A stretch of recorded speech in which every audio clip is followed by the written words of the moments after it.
Hi കൂട്ടുകാരെ, ഏവർക്കും എന്റെ പുതിയ വീഡിയോയിലേക്ക് സ്വാഗതം. ഞാൻ ഇന്ന് പരിചയപ്പെടുത്തുന്നത് ശ്രീനാഥ് ശങ്കരൻകുട്ടി എഴുതിയ പദമ്പ് എന്ന നോവലാണ്. കേരളത്തിലെ നവോത്ഥാന ചരിത്രത്തെയും ആ കാലഘട്ടത്തിലെ മനുഷ്യാനുഭവങ്ങളെയും മനോഹരമായി ആവിഷ്കരിച്ചിരിക്കുന്ന ഒരു കൃതിയാണിത്. 1893 മുതൽ 1934 വരെയുള്ള 4 പതിറ്റാണ്ടുകാലത്തെ കേരളത്തിലെയും ഇന്ത്യയിലെയും രാഷ്ട്രീയ സാമൂഹിക മാറ്റങ്ങളാണ് നോവലിന്റെ പശ്ചാത്തലം. ചിന്നൻ എന്ന യേശുദാസനാണ് ഇതിലെ കേന്ദ്ര കഥാപാത്രം.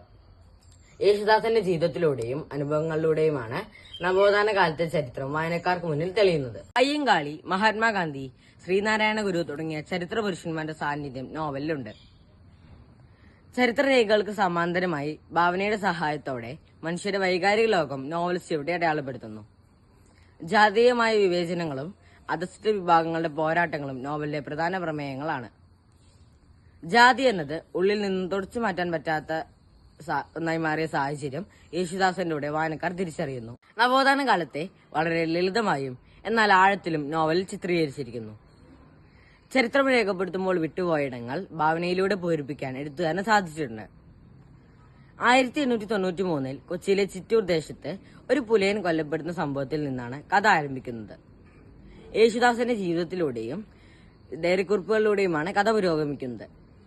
ബോംബെ മുതൽ തിരുവനന്തപുരം വരെയുള്ള ഒരു വിശാലമായ ഭൂപ്രദേശമാണ് കഥയുടെ പശ്ചാത്തലം. ജാതി എന്നത് ഒരു സാമൂഹിക വേർതിരിവ് മാത്രമല്ല, അതൊരു ഹൈറാർക്കി കൂടിയാണെന്ന് യേശുദാസൻ തിരിച്ചറിയുന്നു.